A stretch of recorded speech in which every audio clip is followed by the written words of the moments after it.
Hello again. the dog starts just as I start. Anyway, welcome and welcome back. If you haven't or have been here before, this is a little later than I hoped, but it's been a bit full on recently here. Excuse me. So this is going to be for Libra, third decan, which is for anybody whose birthday falls between the 13th of October and the 22nd of October. So I'm just scooting in under the under the finishing line here. Or it's for anything that I'm going to say obviously happened within the 13th and the 22nd of October for anybody else. Now, because you have Jupiter with Venus as your planets, Jupiter brings in the Wheel of Fortune as your secret superpower. Your constellation is Corona. So if you care to look that up, that's up for you. I think that's everything we need to know. Obviously, this is the next thing. Your birthday cards are we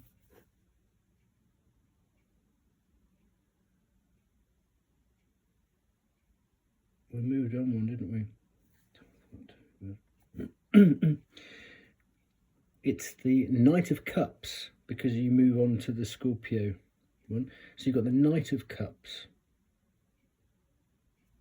with the Justice card and the Wheel of Fortune is your secret superpower.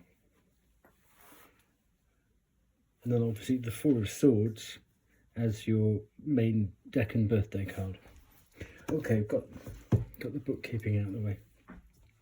So I've dinged and I've asked for Pure White Spirit Light to come down and bless anybody who interacts with this reading and me for doing it. So we're going to have the base card here.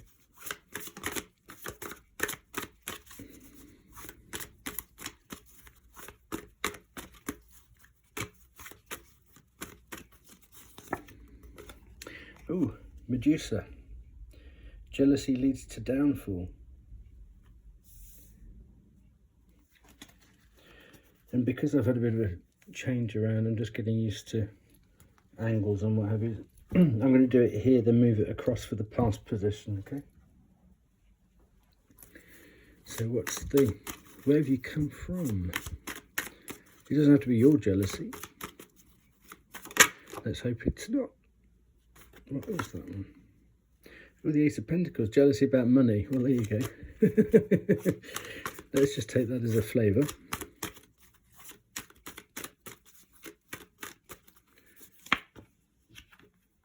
Oh, the Strength card, Fortitude. So somebody's jealous. Somebody has been jealous of your strength.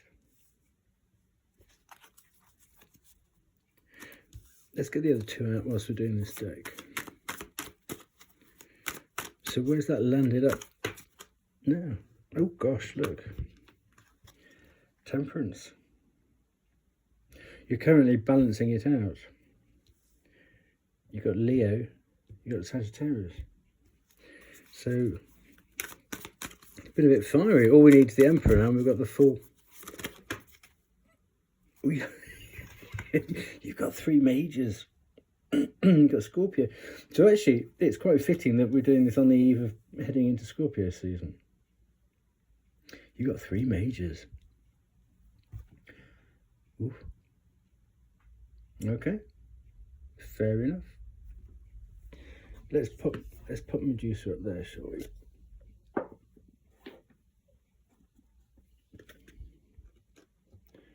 So we don't forget. Okay. Sorry about the fiddling. There we go, that's better, isn't it? The message about jealousy, la jalousie, as they say over there. So put those to one side for a second. That better, okay. So let's move swiftly on. So what was this jealousy? Ten of Wands. So maybe you had the strength to put down something, or somebody was admiring your strength to actually carry the weight of the world on your shoulders, which that can't go on forever. And obviously in the tarot, that's third deck in Sag, which then turns into first deck in Capricorn. So you put down the Ten of Wands and you just go forward with the Two of Pentacles. You got the Three of Cups and the Five of Wands. These are both Leo cards. So it's hinting that somebody this might have started in Leo season. This is a card for Cancer. This is a card for Sagittarius.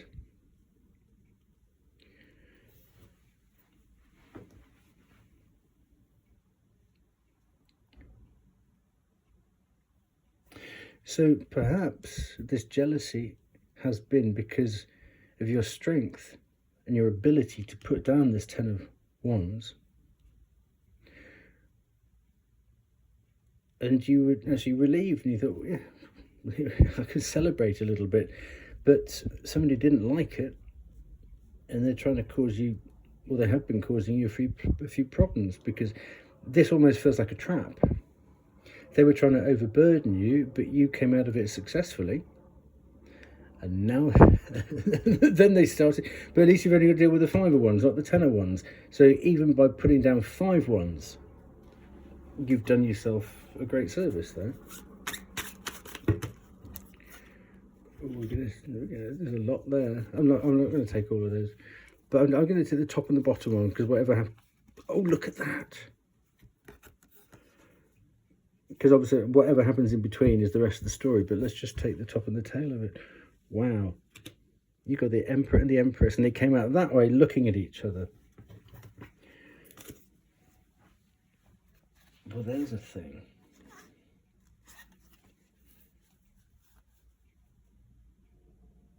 That is almost like the chemical wedding, or the alchemical wedding. You've had the strength to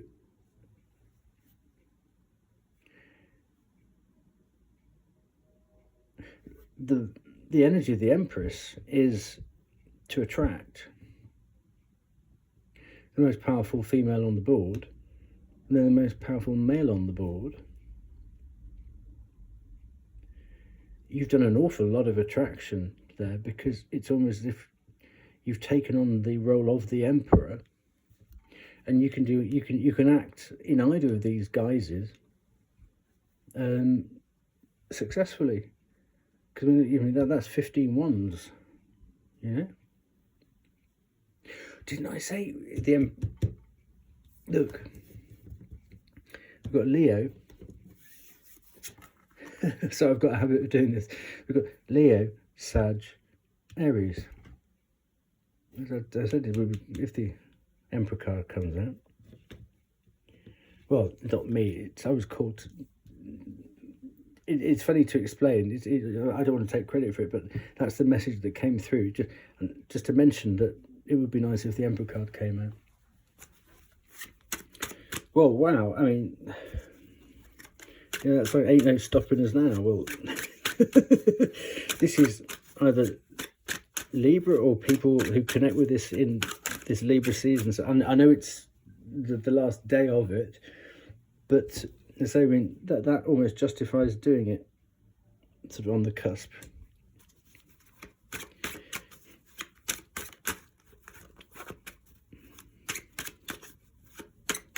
So you bossed up then. And this is power, power, power. 3 majors there.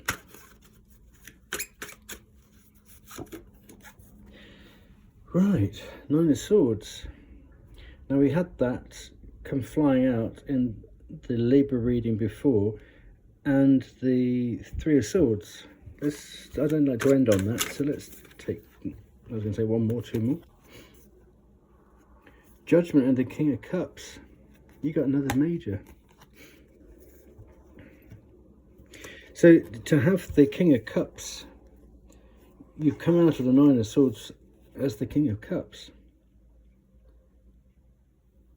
So the glasses that they've got there in their hand here celebrating, you've gone from the 3 to the king.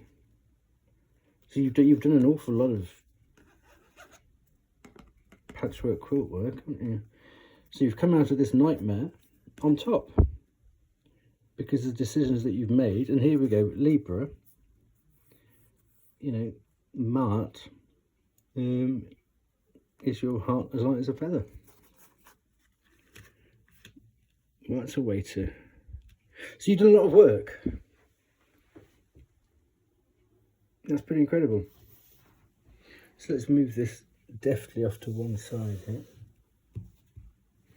Obviously I'll be referencing it as we come forwards. So Temperance. Archangel Michael. So how are you balancing, how you you did the hard work here, so now you're actually going forwards and transmuting it into something positive. Daughter of the Reconcilers.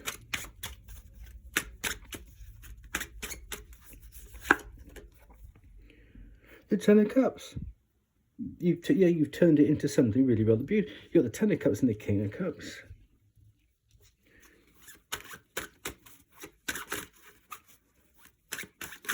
Right.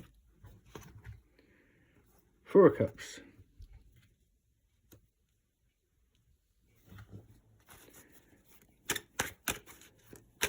Instead of silence. We'll see. We'll see. We'll see. We'll see. We'll see. 4 of Pentacles. So what you're struggling with? 4 of Cups, 4 of Pentacles.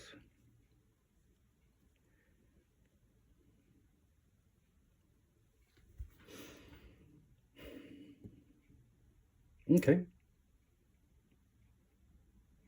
I don't know. I'm being really, really honest. I don't know. So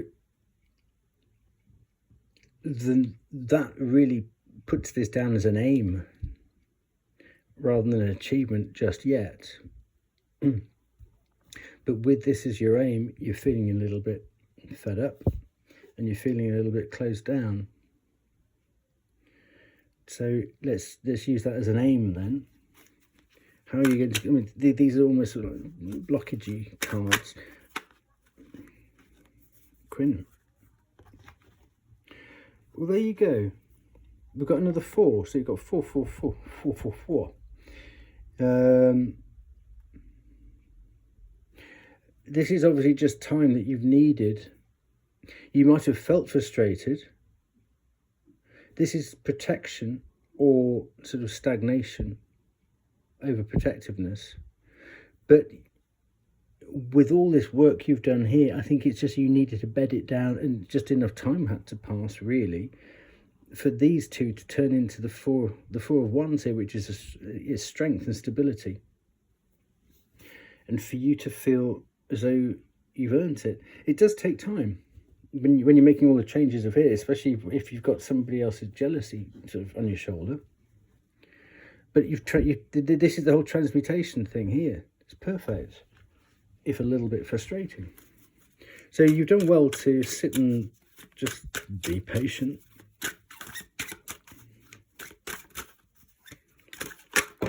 Oops, there we go. Queen of Swords. Oh no, sorry, Page of Swords. Well, you've done your homework, haven't you? You've done your homework. Now this is a kind of magic. You can either go down in the 5 of Pentacles, or you can come up. You can come out swinging. So you've done your homework on how to come out swinging. That's perfect, and that's what this balancing. That's what I mean. This is perfect, actually.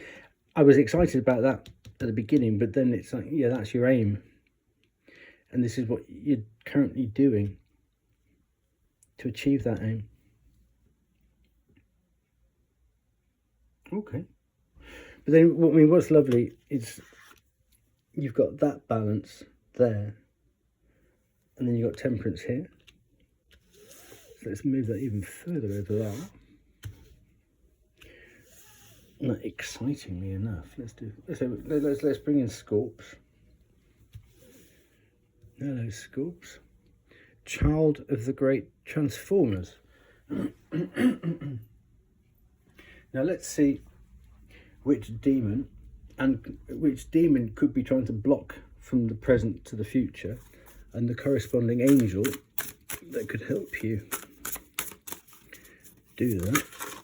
So we'll have that one. Oh, I haven't even read Medusa out yet, have I? Let's do that. Let's catch up. Obviously, I meant to do it in this order. I got carried away there. Oh, well, look, here, Medusa. How remiss. Okay, I'll go sit down for a minute now then. Medusa, as you can see,